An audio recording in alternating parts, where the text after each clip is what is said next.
नमस्कार दोस्तों, स्वागत है आपका हमारे YouTube चैनल hua.com पर। दोस्तों, आज हम आपके लिए एक और नई और बहुत ही इंटरेस्टिंग वीडियो लेकर आए हैं। हम सभी ने न्यूज़ चैनल पर, पेपरों में और सोशल मीडिया में अब तक रसिया और यूक्रेन के बीच जो घमासान युद्ध चल रहा है उसके बारे में तो सुना ही होगा। पर दोस्तों, क्या आपको पता है ये सब क्यों हो रहा है, ये सब शुरू क्यों हुआ था और आखिर रूस जैसा ताकतवर देश अपने एक छोटे से ही पड़ोसी देश पर हमला क्यों कर रहा है। असल में दोस्तों, अटैक्स आज हुए, पर इसकी जड़ तक पहुंचने के लिए हमें कुछ दशक और पीछे जाना होगा। तो ज्यादा वक्त जाया ना करते हुए आइए दोस्तों शुरू करते आज की इस वीडियो को। तो सबसे पहले आइए दोस्तों देखते हैं इन दोनों कंट्रीज में आखिर प्रॉब्लम कहां से शुरू हुई है। यहाँ अभी जो चल रहा है वो असल में 3 भागों में हो रही प्रॉब्लम है।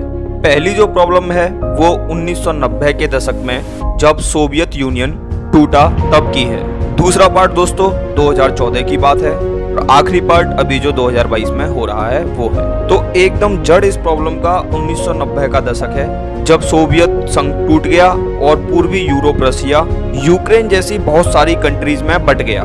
तब यूक्रेन के पास दुनिया की तीसरी सबसे बड़ी न्यूक्लियर वेपन्स की खान थी। उस समय यूक्रेन के पास इतने वेपन्स थे कि वो किसी भी वक्त दुनिया के किसी भी देश पर हमला करके कब्जा कर सकता था। लेकिन रसिया और अमेरिका ये दोनों ऐसे ही देश हैं जो अपने अलावा किसी भी देश को ताकतवर होते नहीं देख सकते। तो उन्होंने यूक्रेन के साथ समझौता कर लिया। उन्होंने यूक्रेन से कहा कि यूक्रेन को उसकी अपनी ये सामरिक शक्तियां छोड़नी होंगी ताकि दुनिया में शांति आ सके। इसके बदले में रसिया और अमेरिका ने ऑफर दिया कि यूक्रेन को कोई भी प्रॉब्लम हुई तो ये दोनों उसे प्रोटेक्शन देंगे।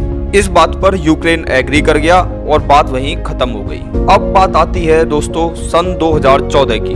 दोस्तों, सन 2014 में एक प्रो रसिया ग्रुप ने पूर्वी यूक्रेन पर हमला कर दिया और कब्जा करने की कोशिश करने लगे। अब उस वक्त रसिया ने यूक्रेन की मदद करने की वजह उसके क्रीमियन पेनिनसुला पर कब्जा कर लिया। इसी घटना के बाद से रसिया लगातार दोस्तों यूक्रेन पर टॉर्चर और अटैक करने लगा, इस इरादे से कि वो वापस से सोवियत यूनियन के सारे देशों पर कब्जा कर लेगा। इस टाइम पहली बार यूक्रेन ने तय किया कि वो नाटो की मदद लेगा।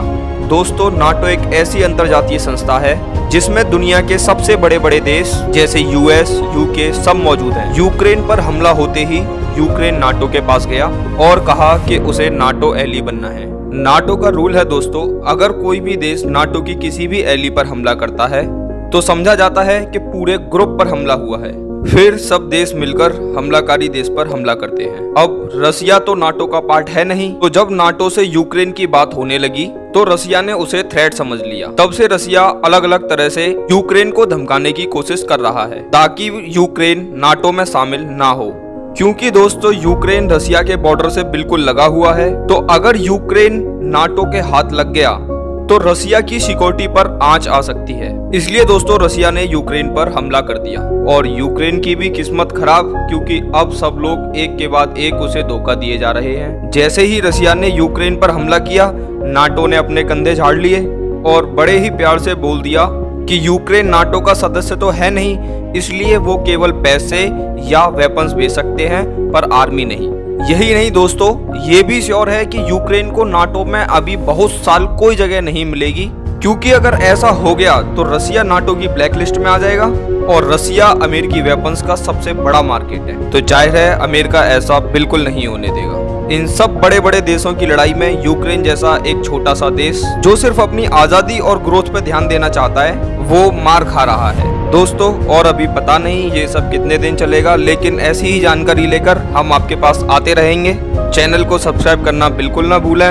वीडियो पसंद आया तो वीडियो को लाइक करें, शेयर करें, कमेंट करें। फिर मिलेंगे आपसे अगले वीडियो में। तब तक के लिए अपना ख्याल रखिए और कुछ ना कुछ नया सीखते रहिए।